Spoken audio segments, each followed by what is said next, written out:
college football season has finally arrived. The offseason was long and it was dark, but it's all good now because college football is here and no, games technically don't start for another month or so, but Georgia opened fall camp today. So as far as I'm concerned, that means it is college football season. And here on the Glory UGA podcast, that means we are full speed ahead 100% with Georgia football talk, hopefully for the next 6 months. So to celebrate the start of fall camp, I'm here to break down everything that you need to know from day one of Georgia's fall camp. We just stepped on their face with a hobnail boot and broke their nose.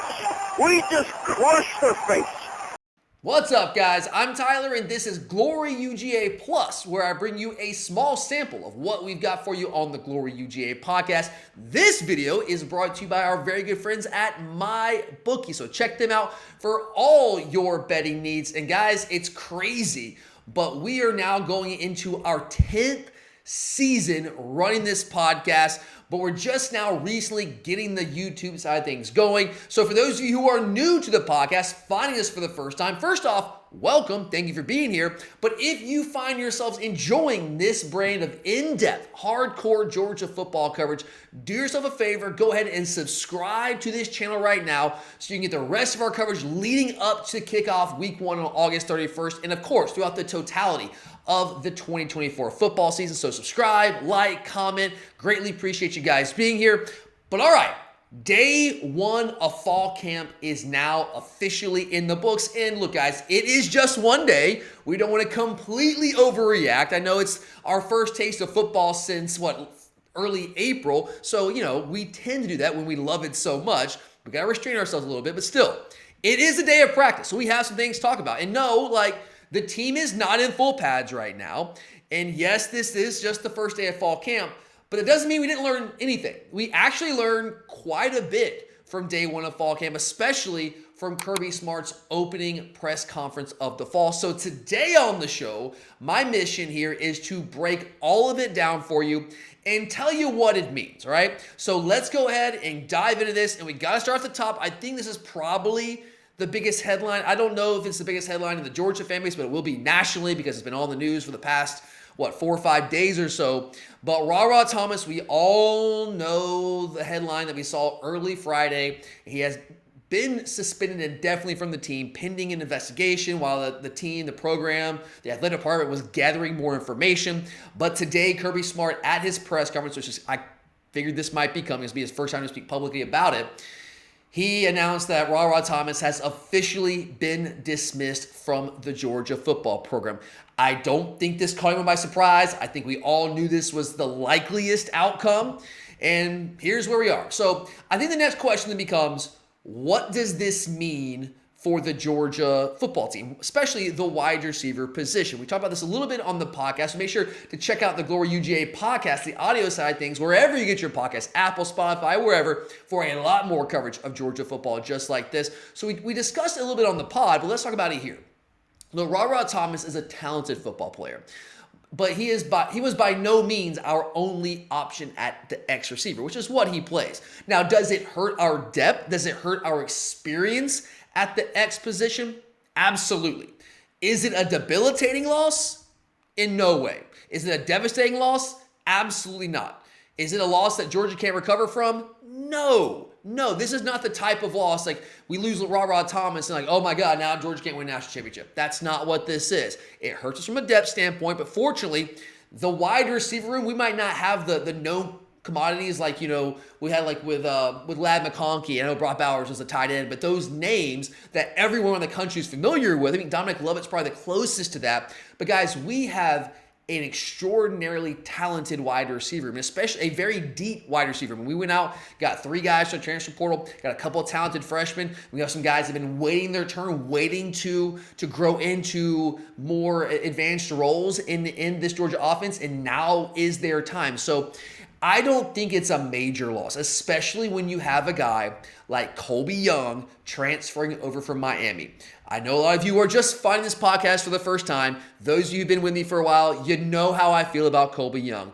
This guy is the real deal. I know his numbers from Miami a year ago don't jump out at you. I know they don't tell you that, but numbers can be very misleading, especially when you play at least half the year, essentially, with a freshman quarterback in Emory Williams. And when Tyler Van Dyke was playing, more than anything, Tyler Van Dyke was, I don't want to say a disaster. Tyler Van Dyke wasn't good last year. He was battling injury, no longer with Miami. So there were some quarterback complications with Colby Young last year. But when the guy got opportunities, he absolutely made plays. He's a physical freak. He is a master when it comes to the 50-50 ball, the contested catch ball. He's way more athletic than I think he gets credit for, especially at 6'3", 215.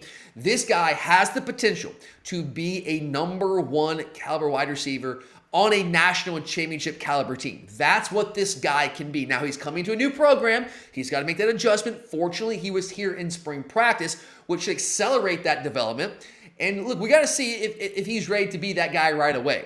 We'll see. But I think now with RaRa Thomas now out of the picture, he will see a lot more reps with the number one offense and get a lot more opportunities. And I firmly believe that he will grow into that type of guy for us at some point this year. And I have pretty strong belief that that's going to be sooner rather than later, I should say. So I'm excited about him. Now, the next question becomes, okay, Colby Young. I got zero questions about Colby Young, guys. To be honest with you, love the guy. Think he's going to be awesome. Zero questions there for me, personally. My question then becomes, okay, what do we have at X behind Colby Young? Because that's where if the loss of RaRa Thomas hurts us, it's there more than anything, like with the depth. Because the reality is, like, do we have a ton of other like true legitimate X receiver bodies that are ready to make impacts? Like Nitro Tuggle, part of this top ranked number one recruiting class for Georgia in 2024. He's an X guy. I believe he's going to be a very good player, but I mean, he is a true freshman. Is he ready to step into a more prominent role in this Georgia offense that early? Maybe, hopefully, but I don't count on true freshmen. I don't get in that habit. If we get something from him, great. That's a luxury. I don't like being in a position to count on that. So who is it? Who is it? I think the answer is probably going to be Dylan Bell. Now, Dylan Bell, if RaRa Thomas was on the team and you got RaRa and you got Colby Young at X, I think Dylan Bell was going to be probably our starting Z. That was my projection coming into this season. But now this complicates things. Does Dylan Bell now get some run at the X receiver position?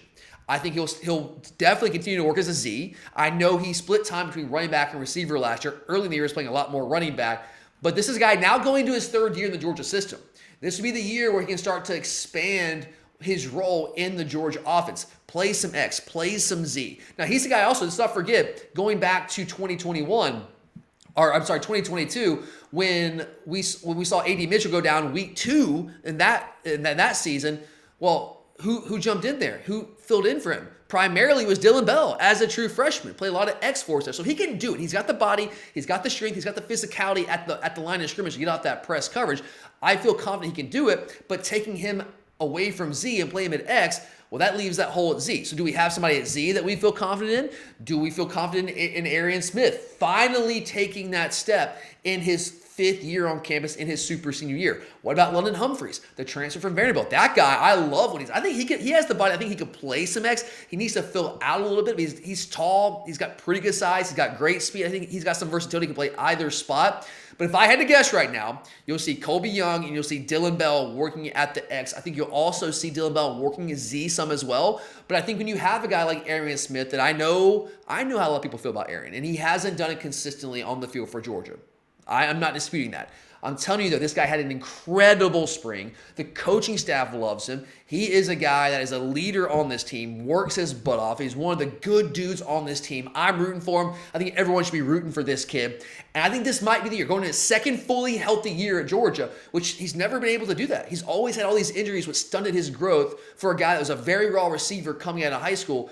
I think now is the time for Arian. It's got to be. It's now or never. I mean, it is. It's a money year. So if Arian can take that step, an even better step this fall, does that free the coaching staff up to play Dylan Bell more at the X along with Colby Young? I think the answer is yes, and especially and a lot of the same thing goes with London Humphreys. Can London Humphreys take a step he was here for the spring. Can he take a step in the fall now that he's got some time with the program?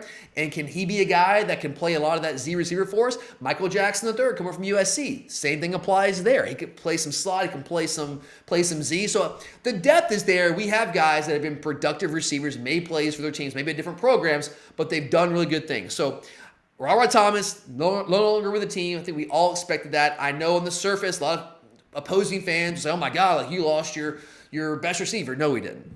He was a good receiver. Was he our best receiver? No. Was he our second best receiver? I don't think so. Third best? Maybe. But there's a world where like Dylan Bell was better than him. So good player. I'm not trying to trivialize that loss, but at the same time, it's not devastating. That's not a debilitating loss. We'll be just fine there. Now, the next thing I want to talk about, this is good news. I wanted to lead with this. I wanted to start with the good news, but the headlines would be RaRa Thomas. So I had to start there. But this is great news, guys. And this is a player that I have talked about a lot this offseason, quite a bit recently, with Kirby Smart talking about him during SEC Media Days. And that, of course, is running back Branson Robinson. We all know the background. We know the history. It's well documented. He got hurt about midway through fall camp last year, was in line to be our #1 feature back last year. He was going to be the guy. We had some good backs, but he was going to be the guy. But he missed the entire year with a patellar tendon injury, missed all the spring practice. Kirby has had some promising updates every time he's been asked about him, going back to the spring and SEC Media Days. But I still, what I always said was like, I'm going to hold my breath here. I'm going to hold my breath, reserve judgment until I see it on the field, until I hear Kirby Smart say that Branson Robinson is practicing without limits. And guys, that is exactly what Kirby Smart said today, and that was music to my ears, man. So here's exactly what I say. Quote, Branson Robinson will start practice without limitations, but we will have some load management with him, okay? Now, he went on to say a lot more. I don't want to read you the entire quote. That's bad podcasting. But we got what we need to get out of that quote right there. No limitations. I said it a month or so ago. That's what I needed to hear.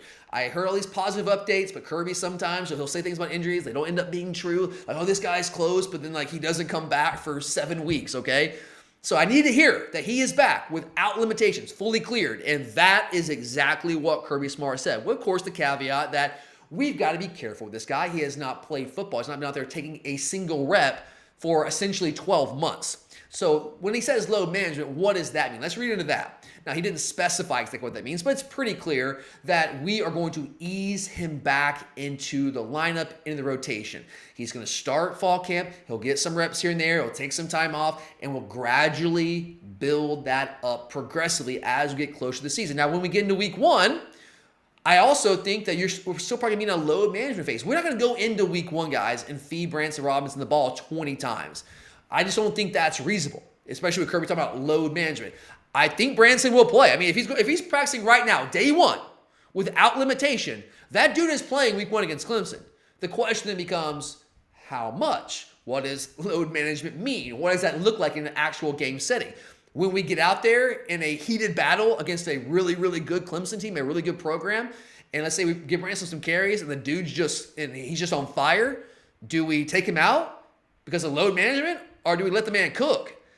I would err on the side of like, let's just let the man cook. And then we can, like, week 2, let's just give him like a couple carries. We're playing Tennessee Tech. Like, who cares about that, right? So we'll see what that looks like. But I would imagine early in the year, he will get some reps. He'll get out there. He'll carry the football. But again, I don't expect him to be the feature guy right away because you bring in Trevor Etienne. He doesn't have to be. That's the thing. He doesn't have to be the feature guy. You've got Trevor Etienne now. You've got Roger Robinson, who's ready to take a big step, I believe, in his second year on campus. I love Nate Frazier as a true freshman. Again, I just said I don't count on true freshmen. I'm not counting on Nate Frazier. We're not in a position to have to count on him. But I'm telling you guys, this dude is a straight up playmaker.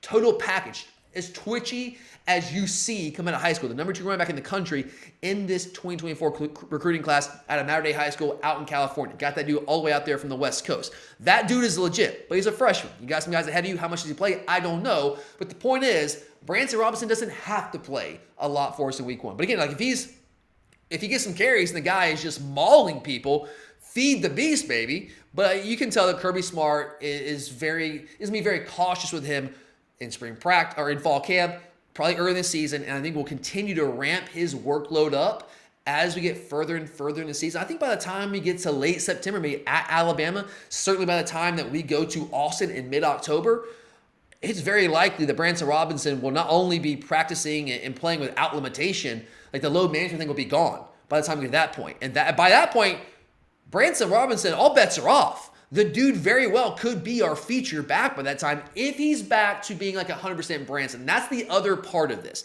When you are cleared to practice without limitations, that's amazing. That's huge. That's a big first step. But that doesn't mean you're back to 100%. Just because you're 100% cleared doesn't mean that you are 100% healthy. Is he the same guy that we saw pre-injury? Is he that version, or is he a somewhat lesser version? Like we saw this with Nick Chubb, who like miraculously came back from that horrific injury against Tennessee to start the 2016 season. And Nick was good in 2016. But we all know at the same time, he wasn't in that first year back from that injury. And these are different injuries. It's not apples to apples. But the first year back, while he was good, he wasn't the same thing he was prior to the injury. And he wasn't what he was 2 years removed in 2017, right? So I think the most realistic thing to expect here is for Branson Robinson to be a factor for this team, to play for this team, to ramp up his playing time and his reps as the season progresses, but also maybe not be fully 100% until much later in the year. I hope I'm wrong, because it is 12 full months from his recovery, guys. And that injury typically is about like a 9-ish month recovery. So we've taken some time. We've been cautious there. So maybe he is back to 100% now. I don't know that, but it's still certainly a question. But hey, man, regardless, it is incredible to hear Kirby Smart say those words, without limitation. That's what I had to hear, and that is what we got from Kirby Smart. That's extraordinarily exciting for this Georgia football team. All right,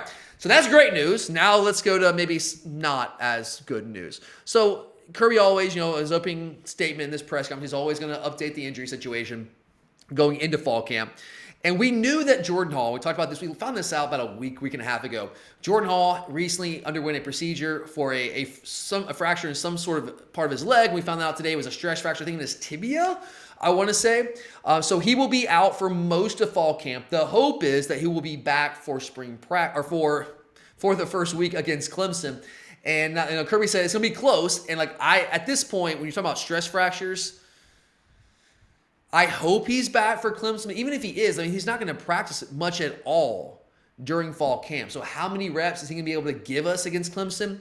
I'm not counting on a ton there, all right? Now, his injury, that's fine.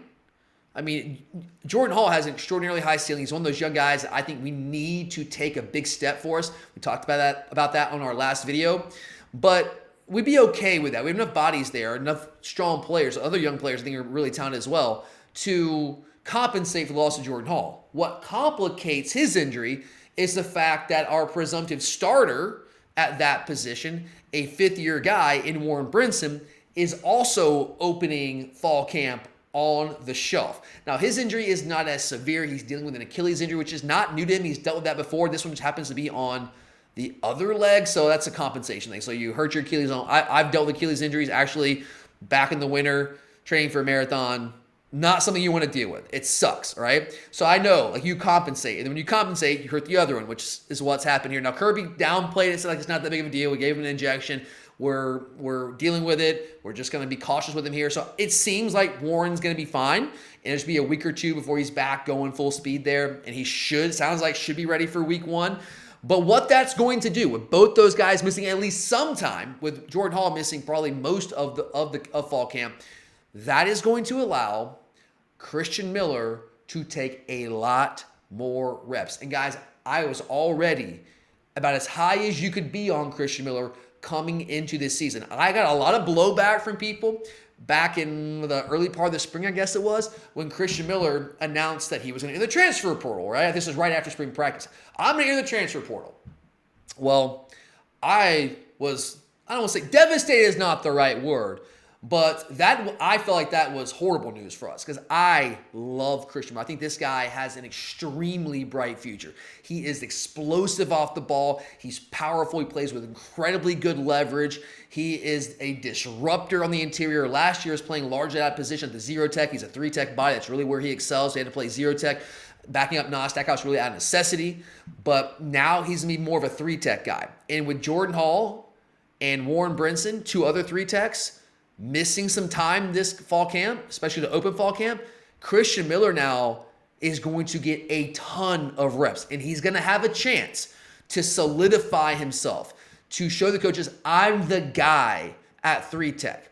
And if he can take the type of step and be the player that I think he can be during fall camp, he might not ever give that job back. Now, we got to have guys that we roll in and out. We got to rotate the defensive line. We got to have depth there, of course. He's not going to be the only guy that plays 3 Tech. But if he has a strong spring or strong fall camp with these guys missing reps, I think he's got a shot to really say, hey, coach, I'm the guy here. And he very well could earn himself a starting job. So I think Christian Miller's going to be awesome. Whether he's starting, whether he's coming off the bench, he's going to play a lot for us this year. And I absolutely believe Christian Miller is going to have a breakout year for Georgia. I know Georgia fans kind of know who this guy is, but nationally, he's not a known commodity. I think that changed this year. And the fact that Warren Brinson and Jordan Hall are both going to miss some time, that's not great. I would love these guys to be healthy, but the one saving grace here, the one silver lining to this is that I do think it's going to accelerate Christian Miller's development, give him an opportunity to earn more reps. I think we will be better because of that. And look, Warren Brinson's taking a lot of reps, guys. 5th-year guy, super senior guy.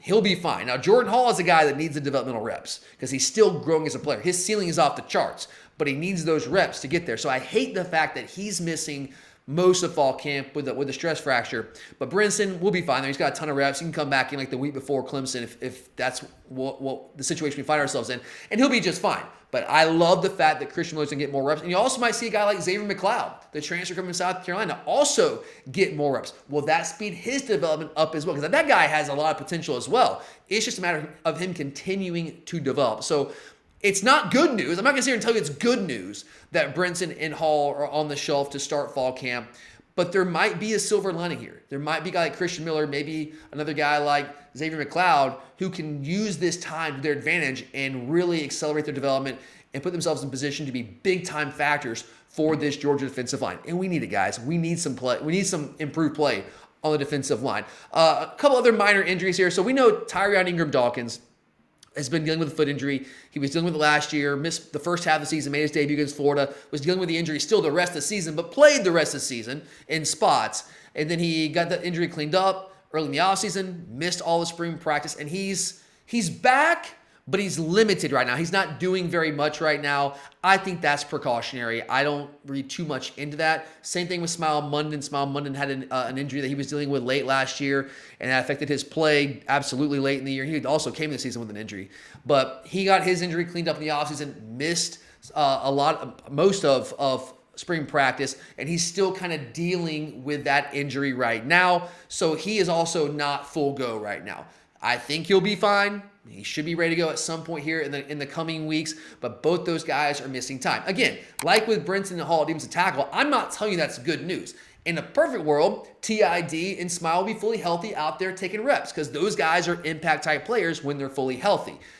But at the same time, there's also a silver lining here. What does this do? Well, it allows younger players at the 5 Tech, at inside linebacker, just like with Christian Miller, to get more reps, to speed up, to accelerate their development. You might see a guy like Joseph Jonah-Janye get more reps, just like he did during spring practice. That helped him develop at a more rapid rate. Same thing with a guy like Gabe Harris.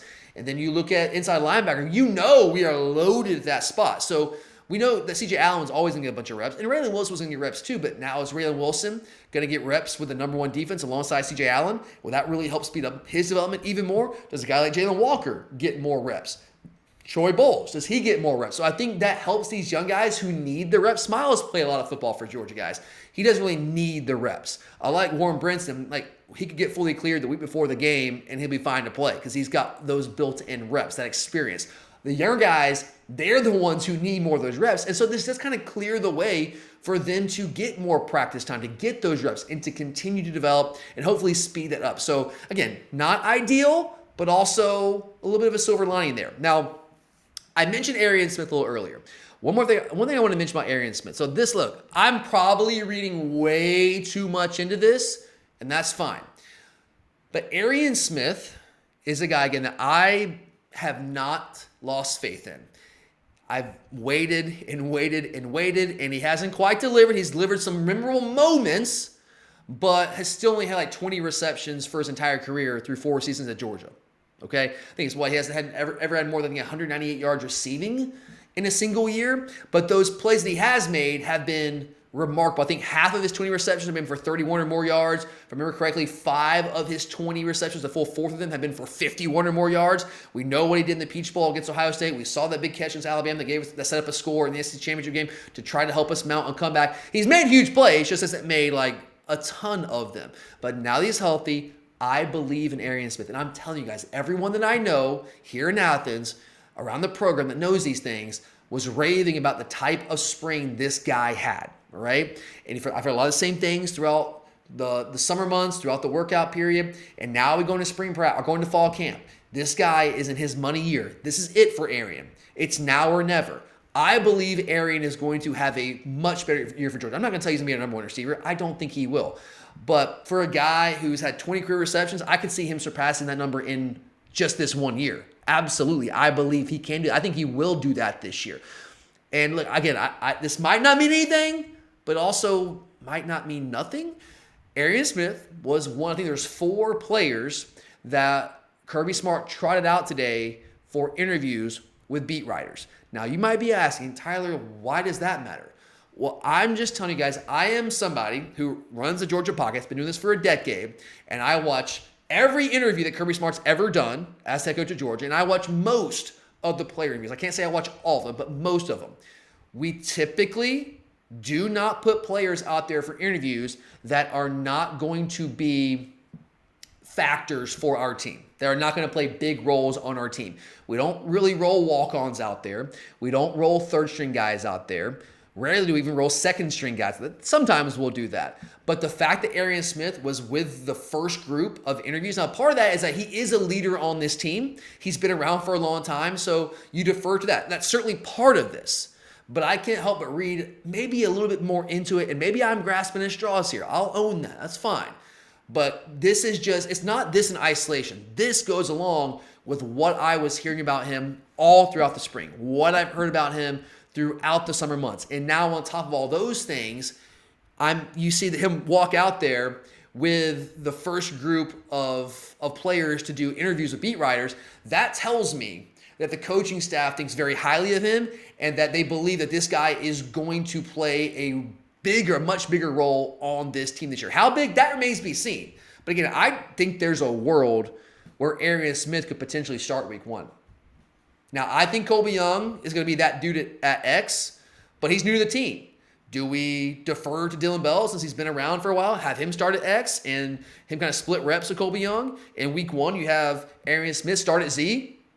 That's not crazy. I think that's a strong possibility. It depends on what goes on during fall camp, so we don't really know that yet, but that's not out of the question. So that's just me kind of maybe reading too much into things, but again, it might mean nothing, but it also might mean something. So just keep that in your back pocket. And finally, the last thing I want to talk about here, now we haven't seen this guy on the field. I will be at practice on Sunday, so I will be able to come on here and I will report directly with what I've seen with my own 2 eyes. Haven't seen these things yet. We saw them at G-Day. I'll be at practice. I'll come as soon as I get home. I live in Athens, so I'll drive home from Sanford Stadium. I'll fire up the mic. I'll get on here and I will tell you guys everything. Give you a full report, everything I saw at the practice on Sunday. But Anthony Evans, without seeing him, I've already been high on him. I already had him pinpointed as one of the breakout candidates for this Georgia football team. This guy is electric. He is a playmaker.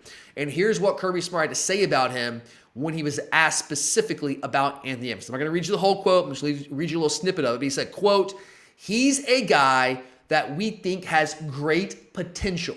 But potential means nothing if you don't actually realize it and push through it. We need him to have a successful camp." And that really doesn't come through wanting to have a successful camp. It comes through the mindset of what it takes to be physical and do your job each and every day, which will be key for him. All right, so let's break that down here. Again, this is not me breaking down what Anthony Evans did on the field today because I wasn't there. I'll break that down on Sunday. What I read from this, again, as somebody who has consumed every single press conference that Kirby Smart has ever done at Georgia, this is Kirby Smart saying, this dude's legit. He's awesome, incredibly talented, can make plays for us, but he's got to toughen up. He's got to get more physical. He's got to buy into what we do at Georgia. And so it's similar to what Arian Smith's dealt with. Like, Arian Smith's always been really fast, talented, but, blocking has been an issue for him at times. And so I think and Kirby is not above speaking to his players in these interviews. In fact, he does it quite often. These comments, these are oftentimes designed to elicit a certain response from the players. He will talk to his players through the media, send messages through the media. And I think that's what you're seeing right here. So the two things I read from this is Anthony Evans is going to be a player for us. This guy is going to play a very big role in the return game at receiver. But he's got to continue to toughen up, get stronger, and buy into the physicality of the Georgia offense. That's what we do. So I'm excited about him. I take that quote as positive from Kirby Smart, saying that we think he has great potential, and I think it's very telling. We need him to have a successful camp because Kirby knows, guys, he knows how talented this dude is. He's not Arian Smith level fast. We're talking 10 to 700-meter level fast as a senior in high school like 2 years ago. Who knows where he is now, being in a college weight program now for a year and a half. This guy is a playmaker personified. He will make plays for us this year. He will help us win football games. And I already felt that. And I think this is, without Kirby directly saying that, I think this is about as close as you'll get Kirby Smart to confirming that, yeah, we've got a dude on our hands, Anthony Evans, who is going to be a big-time player for us if he can just toughen up and grow up and mature out there in terms of his physicality on the field. So I take that as good news. He can toughen up. Like you can get the physicality. That will come with time. But man, that speed, that electricity, that home run ability, man, that's rare. You don't teach that. You don't teach that. So there you go, guys. Those are the biggest things that we learned from day one of Georgia's fall camp. And we're just getting started here, guys. We're just scratching the surface. I'll be out there on Sunday at the practice. I'll be back here on Sunday evening with a full-on report of everything. I'm going to be taking copious notes, baby, writing down everything I see, and I will have that here for you guys on Sunday evening. So again, make sure to subscribe to this channel right now so you don't miss that practice report. I mean, I'll have my eyes on the team. So you don't want to miss any of that, guys. Subscribe right now, like, comment. I so greatly appreciate you guys being here and giving this a shot. Thank you for that. But I'm Tyler, and as always, go Dogs. Man, is there going to be some property destroyed tonight. 26-21. Dogs on top.